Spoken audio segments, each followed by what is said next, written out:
sahabat, kita kembali jumpa dalam acara Gema Kasih Indonesia, sebuah program yang membicarakan isu-isu yang penting di tengah-tengah masyarakat atau bagaimana kita mengembangkan kehidupan beragama yang baik di tengah-tengah bangsa kita yang majemuk ini. Dan kita akan bercakap selama 45 menit di acara ini dengan saya Pendeta Leo sebagai bawahan percakapan. Dan hari ini kita akan bahas sebuah topik yang menurut saya sangat menarik. Mayoritarianisme mengancam Indonesia, benarkah? Dan untuk membahas ini kita telah kedatangan seorang narasumber yang Anda sudah kenal karena sudah menjadi narasumber tetap ya di acara ini, Bapak Pendeta Dr. Martin Lukito Sinaga. Selamat datang Pak Martin. Terima kasih untuk pertemuan ini. Ya, Arlianus, terima kasih lagi. Selalu mau datang memberikan inspirasi untuk acara Gema Kasih Indonesia ini. Ya, sebab ada yang mengatakan kalau kau ingin mengerti sesuatu hal, kau harus membicarakannya. Begitu. Betul. Sesuatu yang disimpan, yang tak pernah dibicarakan, bagaimana mungkin bisa dimengerti? Betul. Ya, Pak Martin adalah, di samping beliau adalah seorang aktivis di interfaith dialog ya, berceramah di mana-mana. Tapi beliau adalah sekarang ini adalah seorang instruktur nasional moderasi beragama dari Kemenak Republik Indonesia. Ya, kita bicara mengenai mayoritarianisme mengancam Indonesia, benarkah? Dan mungkin kita mulai karena meskipun kata mayoritas sudah biasa kita dengar, tapi kelihatannya mayoritarianisme ini agak baru di telinga kita sebenarnya, ya. Walaupun kata dasarnya kita udah biasa mendengar. Kita mulai dengan itu, apa sih itu mayoritarianisme ini, Pak? Ya, jadi kita bisa buat genealoginya. Ya. Jadi waktu TB Simatupang di Orde Baru ya, kemana-mana dia mengatakan di Indonesia tidak ada kosakata mayoritas minoritas, tidak ada itu. Dan Soeharto juga ya dalam awal-awalnya dia betul-betul menekankan Bhinneka Tunggal Ika. Kita ini majemuk. Tapi ketika ICMI berdiri dipimpin oleh Habibie, awalnya ya ketika Soeharto akan mulai jatuh, muncul semacam apa yang disebut proporsionalisme. Kita harus proporsional lah ya. Jadi yang segini jumlahnya nanti dapatnya segini, urusannya segitu sesuai dengan jumlahnya. Lalu muncul kata ini sebagai bahasa, ya bagaimana dong kami ini minoritas, bagaimana dong kita itu mayoritas gitu ya. Dan juga ada faktor lain Pak Arlianus, dengan apa yang disebut migrasi dan transmigrasi. Ya, maka daerah-daerah itu mulai kedatangan orang yang baru, suku yang baru, sehingga struktur demografinya mulai mengalami perubahan. Ya, jadi atas struktur itu orang mengambil kesimpulan kita ini mayoritas loh, kan itu ya, mereka itu minoritas. Tapi juga ada misalnya di daerah Sumatera Utara, ada studi dari teman saya, ini kebetulan saya bawa bukunya, Dr. Irwansyah, ya, dia mengatakan di Sumatera Utara, juga Nias dan lain-lain, hubungan antar agama itu amat dekat dengan pemukiman-pemukiman. Jadi di sebuah pemukiman tertentu ini mayoritasnya Kristen, ini minoritasnya Islam. Tapi di pemukiman lain di Sumatera Utara ada yang minoritasnya Kristen, mayoritasnya Islam. Saya ingat tuh di Nias tuh, misalnya ada di Kota Gung namanya Kampung Baru, itu mayoritas Islam. Muslim, ya betul. Atau betul. ada namanya Foa. Itu walaupun itu basisnya gereja Amin, tapi itu cukup banyak penduduk Muslim di situ. Bahkan di tempat saya di Pematang Siantar ada disebut kampung Kristen. Oh gitu ya. Yang dibedakan dengan jalan Jawa sebagai kampungnya orang Muslim gitu ya. Jadi pemukiman-pemukiman itu menjadi simbol yang kasat mata.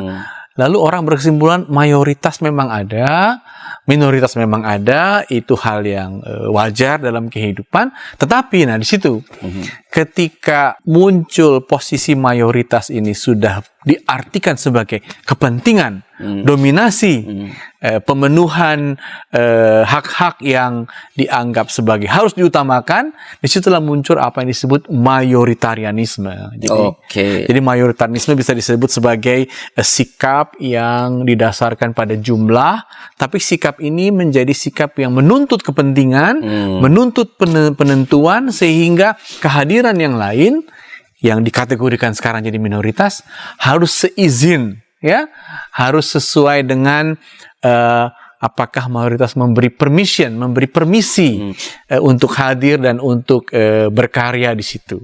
Tapi juga ada kedua, yang sisi lain dari mayoritarisme ini adalah ternyata mayoritas ini semakin kuat dipompa karena perasaan ketakutan.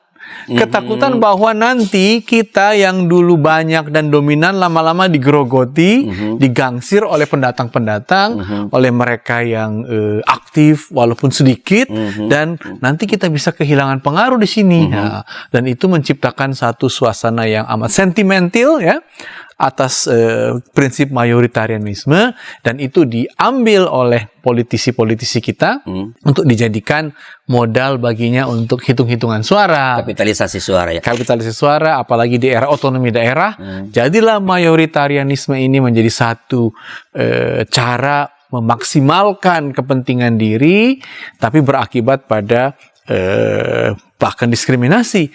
Dan di situ yang lebih parah lagi, Pak Arlianus, yang kita harus kritisi, itu terjadi justru ketika kita demokrasi. Ya, semakin menyeruak ya, semakin berkembang. Ya, ingat waktu zaman Soeharto nggak ada yang berani ngomong ini. Tapi ketika kita demokrasi, ini diomongkan, ini jadi sentimen, ini bahkan jadi cara untuk menguasai, ya. Dan karena sistemnya sudah demokrasi. Jadi memang tidak mudah membicarakan ini, tapi inilah fakta-fakta yang berkembang, dan katanya inilah problem demokrasi masa kini yang melanda dunia juga. Ya, jadi sebenarnya kan kalau ngomong minoritas itu sebagai data, sebenarnya kan no problem kan sebenarnya. No problem. Bahwa memang faktanya seperti itu. Tapi ketika data ini dipakai untuk kepentingan, maka ia menjadi berbahaya, dan itulah yang disebut sebagai tadi mayoritarianisme, begitu ya Pak Martin. Dan bisa juga karena kepentingan, jadi tidak fair merumuskan siapa yang mayoritas. Di satu daerah ada yang bilang di sini mayoritas Islam, tapi di sini mayoritas juga Jawa, ya kan apa gitu. Ukurannya apa gitu ya? Atau di sini mayoritas orang miskin, nah lebih pusing lagi. Apakah kategorinya begitu? Nah, jadi itu betul-betul mayoritarisme menjadi cara sebuah politik kepentingan untuk memanfaatkan sentimen-sentimen, tapi buruknya itu dijadikan kebudayaan nanti. Jadi ada anggapan kita ini mayoritas, kita ini harus berkuasa, nggak boleh ada ekspresi kebudayaan yang lain, makanan kita harus dijadikan makanan yang hanya kita yang boleh promosikan gitu ya. Dan itu akan terus berlanjut menjadikan negara kita serba memilah-milah, serba diskriminatif jadinya. Apakah ini hanya gejala-gejala di negara tertentu seperti negara kita, nanti kita bahas itu, tapi bagaimana ini dengan secara global, Pak Mar? Apakah juga mayoritarisme berkembang juga di secara global? Ya, itu didekatkan dengan apa disebut populisme global itu. Oke. Ya. Jadi populisme itu kan seolah-olah merasa bahwa kita yang banyak ini kenapa tidak seberuntung mereka yang sedikit, kan gitu ya? Itu karena kita tidak sadar bahwa kita sedang digerus oleh kelompok-kelompok yang minoritas. Makanya bangkitlah kita, dan misalnya dengan kemenangan kaum Hindutva, dengan partai BJP di India oleh Modi akhir-akhir ini, dia mengubah jadi prinsip-prinsip yang seimbang, ya, prinsip-prinsip Gandhian, ya, dan prinsip-prinsip Nehru itu diubah. Jadi the idea of India, ide tentang diubah perlahan-lahan secara kultural, ya. Mungkin konstitusional India tetap disebut negara sekuler gitu ya, dengan prinsip Gandhi kan gitu ya, satyagraha, ahimsa dan lain-lain. Tapi prinsip itu, jadi the idea of India diubah menjadi the identity of India is Hindu gitu. Padahal dulu the idea of India itu open, sekular gitu ya, memberi ruang kepada kemajemukan. Tapi sekarang Hindu is the identity of India. Nah, ini adalah satu gerakan menjadikan mayoritarianisme sebagai penentu identitas bangsa, sebagai penentu siapa yang harus diutamakan di sebuah bangsa, dan itu menciptakan antipati kepada minoritas, menggusur minoritas, dan dikit lagi clash di lapangan juga terjadi. Bayangkan Arlianus, memang orang Hindu itu 1 miliar di India jumlahnya, kira-kira ya. Walaupun Hindu itu kan bermacam-macam alirannya ya. Islam itu kira-kira 180 juta. Tapi yang Islam di India harus rela disebut minoritas. Tapi minoritas dengan 180 juta kan itu Banyak itu. terlalu banyak untuk jadi minoritas kan itu. Kalau minoritas orang kubu di Jambi oke lah, karena sedikit di tengah hutan ya. Tapi kalau minoritas sebagai 180 juta. Nggak bisa saya bayangkan tuh minoritasnya gitu loh. Ya itu karena ide mayoritarianisme tadi gitu ya.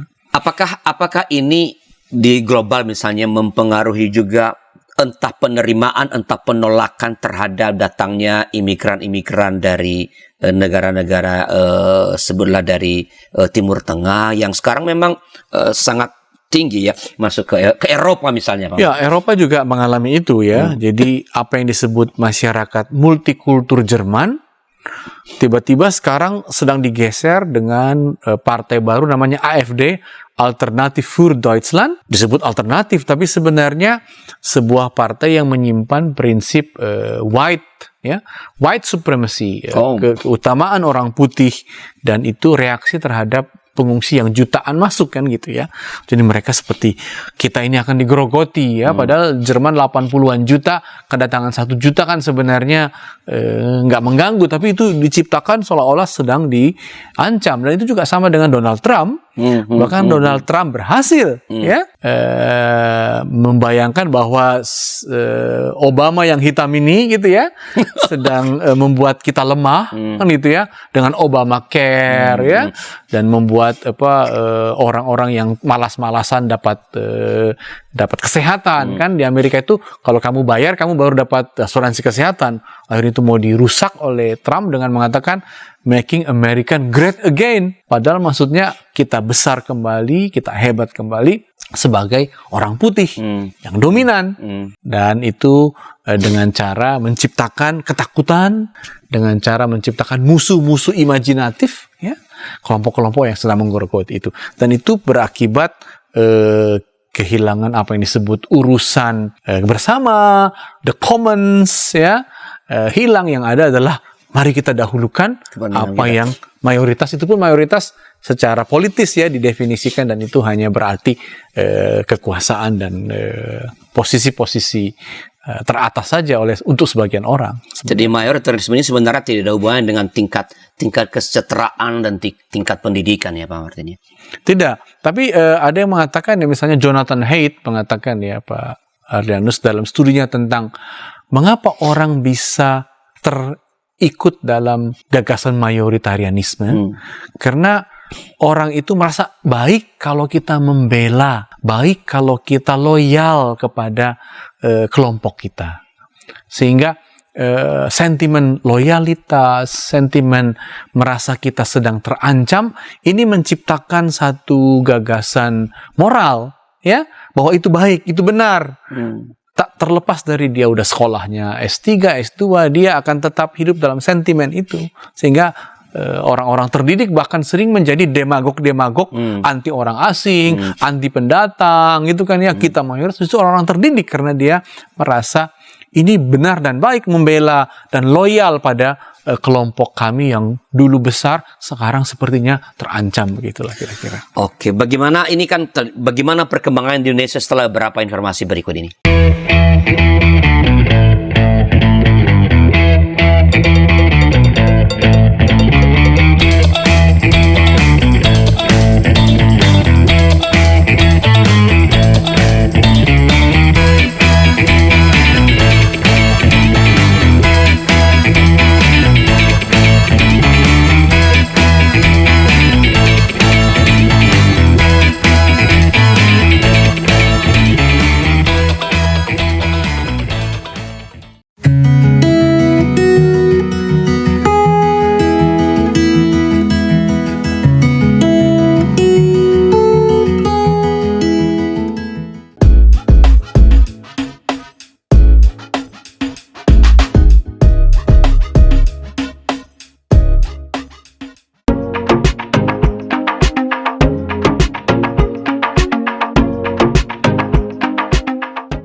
Sahabat, mari dukung pelayanan dan pekabaran Injil melalui YKB dengan membagikan link acara ini kepada sebanyak mungkin orang. Dukungan juga dapat saudara lakukan dengan mentransfer dukungan finansial ke rekening BCA ke nomor 450 305 2990 450 305 2990 atas nama Yayasan Komunikasi Bersama.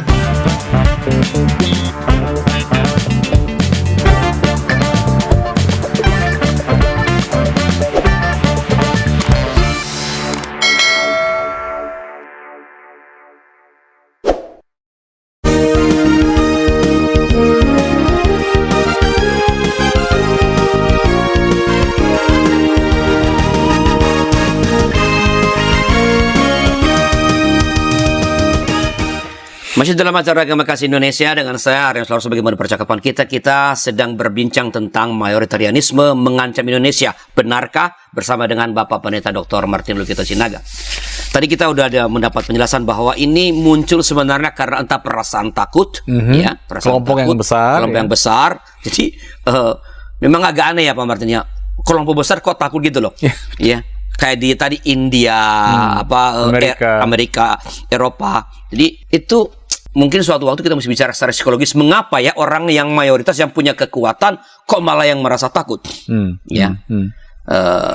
Tapi saya ingin Pak Martin mengulas ini dulu. Bagaimana perkembangan dari mayoritarianisme di Indonesia, Pak? Ya, jadi setelah Ahok ditumbangkan, orang yang mendalami terorisme, mendalami apa yang disebut gerakan-gerakan politik agama itu kan Sidney Jones, ya. Dan Sidney Jones menulis judulnya The Rise of Islamist Majoritarianism in Indonesia. Karena dia itu report apa buku, Pak? Artikel dalam buku Pluralisme di Indonesia, ya. Ancaman dan kesempatan untuk demokrasinya. Apakah pluralisme ini jadi ancaman? Tapi bisa menjadi ancaman, demokrasi itu terancam karena mayoritarianisme ini, dan itu ditemukan oleh Sidney Jones ketika dia mewawancarai Aminuddin, seorang pemimpin 212, dan Aminuddin itu berkata begini, saya bacakan kutipannya ya, pada Desember 2016 dia mengatakan begini, anti Ahok. Umat Islam di Indonesia berjumlah sekitar 90% sehingga harus mendapatkan 90% pekerjaan di layanan sipil, ya. Jadi kami yang banyak ini sepertinya terlantar, makanya kami harus diutamakan, kami harus diistimewakan, dan itu menggejala sebagai memang untuk menjatuhkan Ahok, tapi itu menggejala di mana-mana dalam proses pilkada gitu ya. Hitung berapa persen kita, mari tingkatkan sentimen, mari kita dorong ini begitu, misalnya di Singkel, di Aceh ya, karena kepentingan bupatinya, maka sepertinya pengerusakan gereja dianggap ya akan menguntungkan saya nanti supaya sentimen mayoritas itu meningkat kepadanya.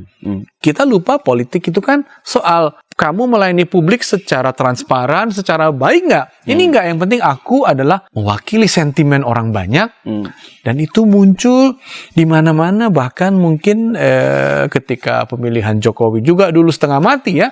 Makanya dalam data itu Sidney Jones mengatakan, makanya katanya 90% orang Kristen memilih Jokowi. Kan gitu ya. Bahkan selisih Jokowi menang terhadap Prabowo adalah selisih orang Kristen gitu.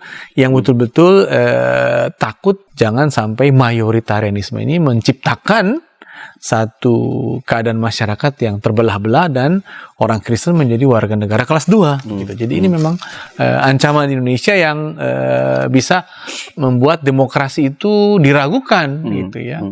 Jangan-jangan demokrasi ini menjadi ruang mayoritarianisme meminta pelayanan lebih, mengistimewakan, padahal kan pembangunan nggak bisa hanya untuk sekelompok orang, ya. Bagaimana jalanan hanya untuk ke kampung yang seagama dengan saya atau sesuku dengan saya, itu aneh sekali ya.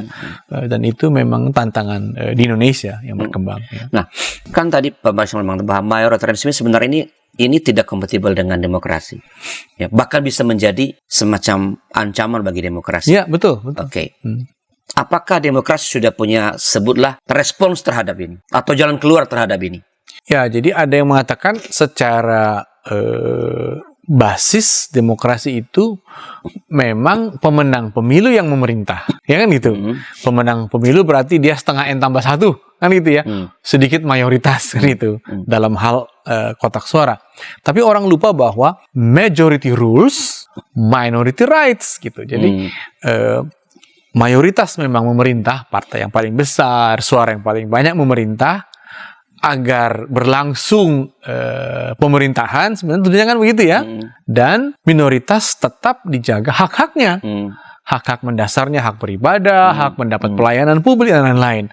Nah, dengan mayoritarianisme seolah-olah orang melupakan bahwa di tengah-tengah itu ada yang juga sama haknya. Nah, dalam demokrasi sebenarnya dibayangkan mayoritas itu mayoritas menurut partai politik. Tapi majoritarianisme ingin agar apa? Agar kita yang mayoritas secara agama, secara suku masuk ke dalam satu gerbong politik, sehingga yang politik bertumpang tindih secara persis dengan jumlah mayoritas, dan seolah-olah dengan demikian sudahlah semua akan untuk kita, dan kita akan aman, terjaga, terpelihara, dan kita bebas dari gangguan pendatang, gangguan orang-orang yang mencoba masuk ke wilayah kita dan nanti bisa mendominasi gitu kira-kira, Pak Leanus. Nah, apakah benar bahwa tadi kan kalau mengutip tadi siapa Amin Irwansyah? Bukan. Yang diwawancara oleh Cindy Jones tadi. Oh, Aminuddin bahwa mayoritas itu muncul sebenarnya semacam reaksi terhadap pengabaian, sebutlah begitu ya. Pengabaian terhadap hak-hak kelompok mayoritas memang. Atau itu hanya sebenarnya sebutlah alasan saja yang dipakai demi tujuan politik tertentu. Sebenarnya itu alasan saja, sebab ketika pembangunan dibuat, ya sebenarnya kan semuanya bisa menikmati.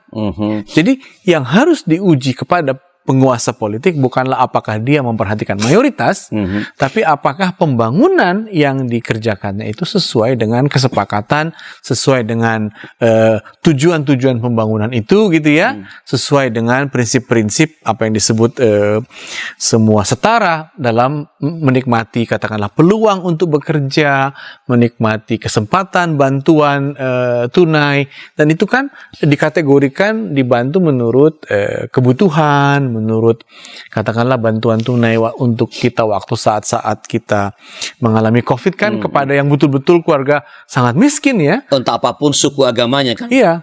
Jadi model distribusi itu yang harus dikritik.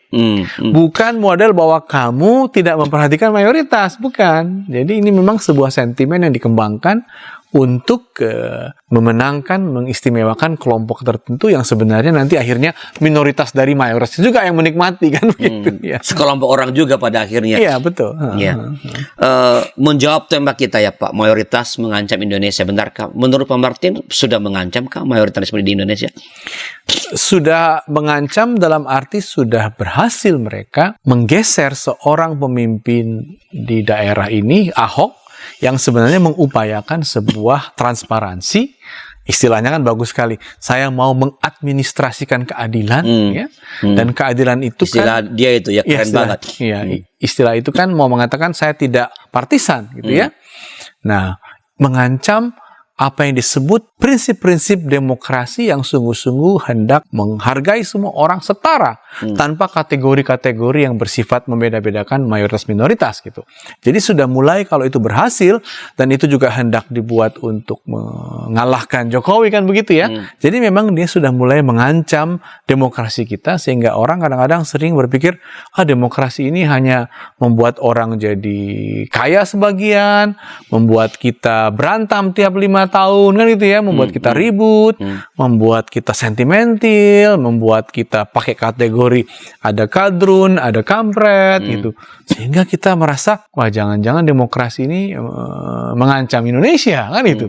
Nah jadi itu memang mayoritarianisme mengancam demokrasi, akibatnya demokrasi pun terancam untuk menjadi model pengelolaan kekuasaan di bangsa kita ini. Jadi memang ini serius ya. Bisakah dideskripsikan Pak Martin bagaimana mayoritarianisme ini menggerogoti Indonesia ini Pak? Yang pertama-tama tentu secara politik ya. Dia menciptakan kotak suara yang diisi oleh orang-orang yang benci, ya, pada kelompok yang dikategorikan sebagai minoritas atau sebagai orang asing. Jadi kotak suara tidak lagi berisi pada pilihan karena pemimpinnya akan memimpin dengan baik dan bermutu. Itu ancaman banget kan ya. Jadi siapa aja bisa naik asal dia bisa membangun sentimen.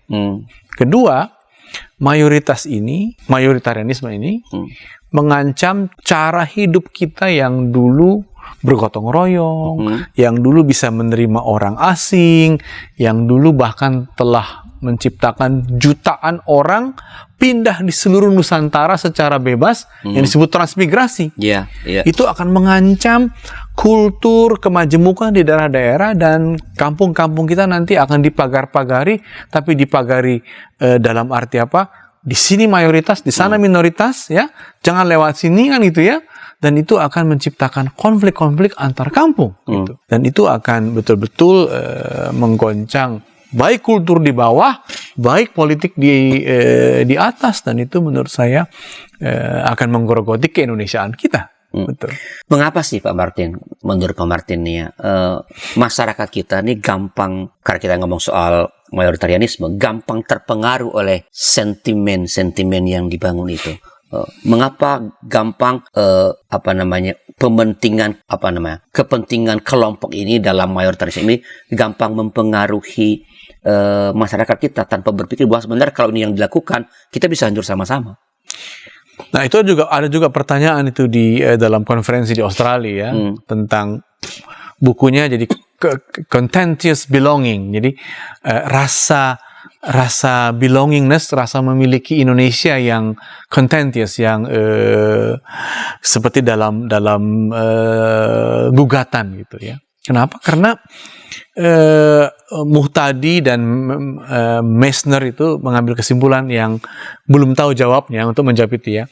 Apakah sentimen-sentimen mayoritarianisme ini muncul karena begitulah basis-basis ajaran yang berkembang dalam masyarakat, gitu ya, basis ajaran agama, basis ajaran kesukuan, ya, bahwa kita harus dominan karena kita lebih banyak, ya. Apakah karena itu ajarannya, apakah karena itu value-nya, atau karena ini sebuah cara-cara untuk mengambil sumber-sumber negara dengan lebih cepat lagi, gitu loh. Jadi ini urusan sentimen untuk merebut sumber-sumber negara, keuangan, APBN gitu ya, agar ditaruh di satu pundi-pundi mayoritas gitu ya, yang saya yang kelola, atau ini memang datang dari value-value kelompok-kelompok besar yang didapatkannya dari prinsip agamanya atau prinsip kebudayaannya gitu. Itu belum dipecahkan sebabnya ya. Mungkin kita perlu waktu untuk mendapat jawaban ini, tapi yang perlu kita lakukan kalau begitu, kiranya agama dan kebudayaan dan adat gitu ya, lebih mencari kekuatan-kekuatan rohaninya untuk hidup bersama, ya. Sebagaimana Indonesia ini adalah perjumpaan. Katanya kan genetik kita itu, menurut ahli dari Eichmann Institute, genetik kita itu kan pencampuran dari berapa persen kita dipengaruhi genetik Papua, berapa persen kita dipengaruhi oleh genetik Austronesia gitu. Yang makin ke Papua makin kental, tapi makin ke tengah bercampur dan begitu genetik kita. Jadi sebenarnya dari sudut kebudayaan dan gen kita itu kita bercampur. Jadi nggak ada alasan untuk mayoritarianisme secara genetik kan gitu ya. Atau memang ini urusan cara mudah mengambil sumber-sumber negara, kan gitu ya. Kalau begitu memang urusannya adalah sila kelima Pancasila itu. Bahwa keadilan sosial kita ini sebenarnya yang kiranya jauh perlu lebih dipompa dengan segala cara agar orang tidak membangkitkan kepentingan dengan sentimen mayoritarianisme itu. Itu dugaannya Pak Arlianus. Tadi kan Pak Martin ini sudah mengancam, menggerogoti sendi-sendi kehidupan sebagai bangsa Indonesia. Nah, apa respon pemerintah? Ini kan ancaman terhadap negara sebenarnya. Betul. Apa responsnya setelah beberapa informasi berikut ini?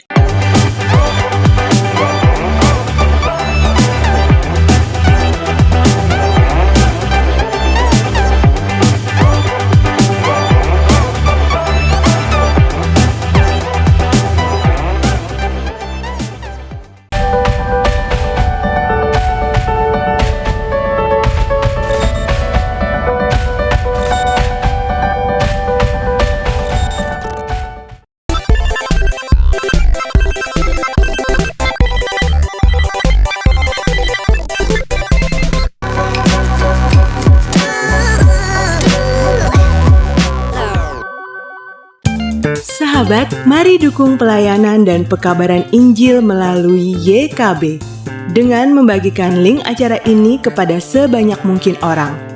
Dukungan juga dapat saudara lakukan dengan mentransfer dukungan finansial ke rekening BCA ke nomor 450 305 2990 450 305 2990 atas nama Yayasan Komunikasi Bersama.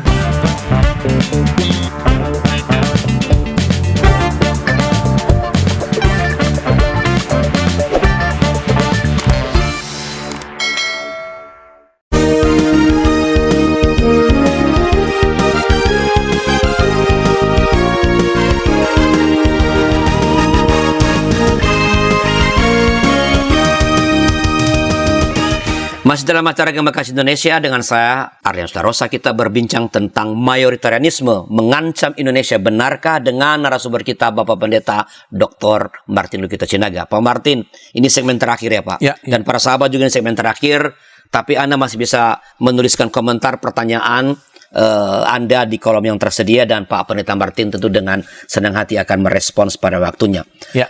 Saya mengatakan tadi pada ujung segmen kedua bahwa kalau ia mengancam, berarti yang dia ancam kan bukan pertama-tama atau bukan hanyalah kelompok minoritas, tapi ini ancaman terhadap negara kan. Betul. Karena negara kita negara Bhinneka Tunggal Ika yang punya filosofi seperti itu.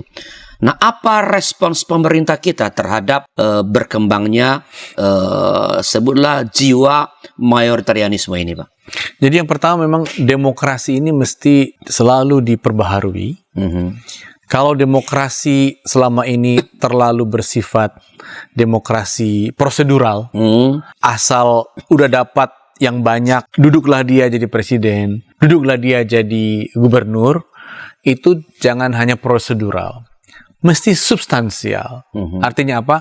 Mesti ada pelajaran politik, pendidikan politik masyarakat, bahwa yang mereka pilih bukan yang pandai memompa sentimen, tapi yang pandai mengelola kemajemukan, yang pandai mendistribusikan keadilan atau mengadministrasikan keadilan, kan gitu ya. Sehingga model-model seperti Jokowi misalnya ya, yang mati-matian membangun daerah 3D ya, 3T sekarang. Jadi bukan daerah terkebelakang, tapi terdepan, terjauh gitu ya, terdalam, misalnya di Merauke, di Kalimantan Utara, di Sabang. Jadi dia menciptakan bahwa pemimpin yang baik itu adalah pemimpin untuk semua, tapi yang tahu mendahulukan hal-hal yang selama ini dianggap kurang terdistribusi dan lain-lain. Jadi demokrasi kita harus lebih substansial. Itu yang pertama, dari sudut mekanisme demokrasi. Karena seperti saya katakan tadi, Pak Arlianus, mayoritarianisme ini justru muncul di era demokrasi. Ya, jadi demokrasi mesti membaharui diri. Yang kedua, memang pemerintah kita sadar betul, sehingga pemerintah kita dengan berani melarang organisasi-organisasi yang terus-menerus memompa kebencian dan sentimen mayoritarianisme ya, seperti organisasi yang kita tahu berinisial FPI misalnya atau organisasi HTI ya, yang justru mengancam dengan gagasan-gagasan itu. Jadi pemerintah kita cukup tegas juga ya, bahkan dengan undang-undang yang betul-betul mereka melakukan semacam patroli di dunia maya ya, agar isu-isu yang dikeluarkan dengan kebencian dapat dikatakanlah delay. Tapi yang terakhir, akibatnya, ini akibat positif atau negatif, akibat positif menurut saya, akhirnya pemerintah kita betul-betul memberi kesempatan agar apa yang disebut Islam Nusantara gitu ya, muncul sebagai corak mayoritas Indonesia gitu ya. Jadi kalau dulu ada yang mengatakan kan, sekarang sedang berlangsung conservative turn ya. Sekarang sedang berlangsung kata para ahli, masyarakat kita makin konservatif kan gitu ya, dari cara berpakaian, cara menyapa orang lain ya. Lalu tiba-tiba conservative turn ini sekarang mau digeser menjadi tradisional turn, tapi tradisionalnya model tradisional NU gitu ya, sehingga mereka mewarnai corak Indonesia yang lebih nusantara, lebih leluasa, terbuka, dialogis, dan itu menjadi cara pemerintah kita untuk katakanlah mengusulkan model bukan mayoritarianisme dalam konteks kita. Jadi dengan kata lain, mayoritasnya terbuka, mayoritasnya inklusif, mayoritasnya Islam Nusantara, dan itulah model Indonesia sebagai model Indonesia yang demokratis ini, kira-kira begitu. Jadi cara berada dan beragama model NU itu yang sebenarnya perlu kita sebutlah kembangkan untuk dihidupi begitu. Iya, tapi juga untuk skema Indonesia. Tapi kan mayoritas sekarang karena proses undang-undang otonomi daerah, maka setiap kelompok menjadi mayoritas juga di tempatnya. Di Pulau Nias siapa yang mayoritas? Iya. Tentu gereja lah yang mayoritas. Nah, model mayoritas katakanlah BNKP atau AMIN di Nias itu bagaimana? Di Papua, saya baru dari Papua, Pak Danus, mereka sadar betul mereka mayoritas, walaupun mereka mulai merasa orang-orang gunung saja yang orang asli, kan begitu ya. Tapi saya kaget sekali, rupanya kategori asli Papua pun makin meluas, makin inklusif. Oh, jadi, gitu? iya, saya dengar kategori Papua yang asli itu udah 5 sekarang. Pertama memang mama bapak orang Papua rambut keriting gitu ya. Yang kedua, entah mamanya Papua, bapaknya Papua. Yang ketiga juga begitu. Yang ketiga, yang lahir di Papua siapa saja, itu asli Papua sekarang. Dan yang terakhir, yang sudah lama dan berkarya di Papua, itu juga asli Papua. Berkembang dengan baik malah. Iya, betul. Jadi itu model keaslian, tapi sebenarnya mengandung di dalamnya gitu ya, bukan sikap majoritarianisme, walaupun ada perasaan kita ini seperti akan tersingkir nih dengan pendatang gitu ya, tapi menurut saya dengan satu proses yang lebih terbuka, orang Kristen di Papua juga seperti orang Kristen di Minahasa, orang Kristen di NTT ya dan lain-lain bisa mendefinisikan sebentuk model yang bukan mayoritarianisme sekalipun mereka mayoritas di situ. Nah, itu memang jadi sebenarnya kalau lihat dari contoh Papua tadi ya Pak Farid, berarti sebenarnya yang mayoritas di Papua adalah kita mereka yang tadi masuk dalam kategori 5 tadi. Iya. Begitu salah satu di antara yang mengatakan kami mayoritas, dia jadi minoritas. Iya, betul. Begitu misalnya kayak tadi papa, mama Papua dan rambut keriting mengatakan kami mayoritas, sebenarnya mereka sedang mengatakan mereka adalah minoritas karena terpisah dari 4 kelompok yang lain. Iya, asal dia mengatakan jumlah kami lebih banyak, oke. Tapi kalau kepentingan kami yang harus diutamakan, gitu ya, itu menurut saya bersifat majoritarianisme. Kepentingan semua lah, sama dengan kata Pak Eka kan gitu ya. Sebenarnya kita mesti sampai juga pada cara berbicara. Tidak perlu kita memulai dengan kepentingan Kristen, sebab begitu kepentingan semua kita perjuangkan, akhirnya kepentingan kita juga akan, karena kita ada di dalamnya, karena kita bagian dari itu. Betul. Kira di situ apanya ini titik-titik kritisnya lah. Apakah ada tanda-tanda bahwa ada perubahan kualitas demokrasi, Pak? Konsep berdemokrasi lah sebut, karena itu kan berkaitan tadi kan kalau demokrasi prosedural ya begini nih ujungnya nih apakah ada tanda-tanda atau kita masih berkutat sebenarnya sampai 2024 misalnya masih berkutat pada demokrasi prosedural menurut Pak Martin? Kita memang beruntung punya prosedur demokrasi yang makin baik, makin transparan, dan kita beruntung ada orang seperti Jokowi ya, yang memperkenalkan diri dengan kerja gitu ya. Sehingga memang alasan orang memilih dia bukan karena sentimen lagi, tapi karena kualitas performance ya, karena kinerja. Nah, tapi ini tampaknya kalau tidak dengan sengaja dilakukan pendidikan politik, kalau tidak dengan sengaja dilakukan pembaharuan model-model kepentingan yang beragam, maka kita akan hidup dalam sentimen-sentimen terus-menerus. Sehingga kita harus, ada orang mengatakan, mengaktifkan beragam kepentingan masyarakat, kaum buruh, kaum miskin kota, gitu ya, yang perlu air, daerah-daerah tertinggal, daerah-daerah yang membutuhkan penanganan khusus, itu yang harus mengemuka sebagai bahasa politik, bukan bahasa-bahasa sentimental ya, bahasa-bahasa tentang ketakutan, bukan, tapi kepentingan yang majemuk yang kiranya itu menjadi tugas politik untuk mengatasinya gitu.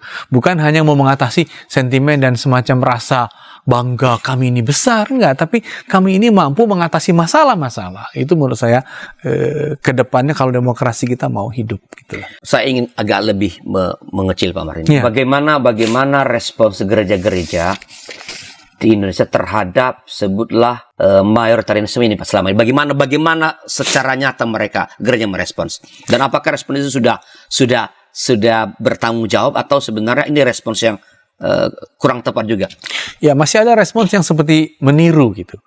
Oke, untuk Indonesia kalian bilang mayoritas ya, tapi untuk di kabupatenku, Kabupaten Tapanuli Utara, Nias, kami akan meniru modelmu. Itu kayaknya cara mudah para politisi gitu ya untuk memenangkan sentimen. Dan itu sebenarnya kita tidak kemana-mana ya. Selain kita makin saja hidup dalam sentimen, perasaan, semua pakai hati gitu ya. Tapi akhirnya pelaksanaannya nggak ada, akhirnya ujungnya di KPK-kan juga, kan gitu ya. Karena tidak realisasi. Menurut saya itu. Nah, makanya menurut saya gereja-gereja kiranya mampu membangun satu relasi-relasi yang melintas gitu ya. Di banyak tempat agar politik itu memikirkan kepentingan, betul, tapi kepentingan yang real dalam arti kepentingan yang bisa terukur dan transparan. Katakanlah kepentingan bahwa di sini pendidikannya buruk sekali, kenapa tertinggal daerah kami sehingga semua anak-anak kami harus sekolah ke Jawa misalnya. Ya, itulah pikiran utama kepala daerah di daerah-daerah yang Kristen misalnya ya. Akhirnya dia mengerahkan energinya untuk pendidikan yang bermutu, bukan untuk mendapat suara terbanyak. Nah, dengan demikian menurut saya Pak Arlianus, politik kita akan bersifat memecahkan masalah, bukan menggelembungkan rasa-rasa sentimen mayoritarianisme itu. Jadi ada PR baru kekristenan kita juga untuk mampu menciptakan satu model alternatif bagi pelayanan sosial yang merata tapi juga yang mampu terarah gitu. Jadi persislah penanganannya kepada kebutuhan yang nyata, bukan menangani kebutuhan yang bersifat sentimental tadi. Tapi gereja-gereja selama ini sebenarnya tidak terlalu konstruktif bagi dalam merespons isu ini. Mungkin misalnya gereja Indonesia bagian timur, mereka memang sedang kedatangan banyak pendatang kan gitu ya, akibat transmigrasi ya, sehingga cepat sekali reaksi, kita ini sedang digerogoti nggak ini ya? Kita ini kan mayoritas tapi kok dia jadi camat, kok dia calon bupati, gimana itu kan gitu ya. Nah, itu mungkin fase-fase awal, semoga itu bisa lebih konstruktif ya, dengan mengatakan orang yang tepatlah yang kita pilih ya, agar masalah ini dengan tepat teratasi. Entah siapapun dia. Dan itu menciptakan satu momen Indonesia yang lebih utuh dan lebih ke depan, karena masalahnya itu yang mau diatasi, bukan masalah hati yang bersifat abu-abu dan sentimental itu yang mau dinyala-nyalakan. Jadi putra daerah belum tentu, tidak selalu lah. Tidak selalu, betul. Tidak selalu menjawab kebutuhan daerah sebenarnya. Betul. Mungkin orang yang bukan putra daerah malah yang karena nggak punya kepentingan yang agak spesifik lah. Betul, dengan model Papua tadi bagus sekali. Mamamu Papua atau ibumu Papua, oke. Kamu sudah lahir di sini, oke. Dan kamu bekerja dan melamar dan bekerja di sini. Bahkan seorang mama Papua pernah bilang kepada saya gini, Pak Arlianus, tentang itu ya. Dia mengutip perkataan pendeta Domine Isaac Kane.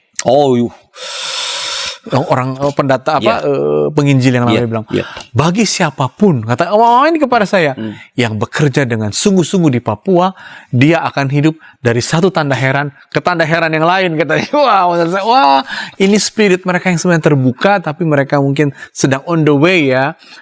Satu pihak merasa, aduh jangan-jangan kami ini akan tergerus, tapi di pihak lain mereka sedang mengerahkan juga, kami bisa bersaudara, kami bisa bekerja bersama siapapun yang hadir di Papua ini, kira-kira begitu. Itu sangat menarik tadi ya, yang 5 kategori itu. Kalau semua orang, semua tempat mengatakan itulah kita, nah betul, itulah kita, kelihatannya isu atau bukan isu deh, praktek-praktek ya, mayoritarianisme akan dengan sendirinya akan menghilang, begitu. Betul. Dan itulah masa depan kita untuk go beyond majoritarianism, begitu ya. Oke Pak Martin, ini waktu kita udah mau habis nih. Sebelum kita akhiri percakapan kita, apakah ada semacam pesan pastoral kepada umat ya berkaitan dengan topik kita, mayoritarianisme mengancam Indonesia, benarkah? Silakan.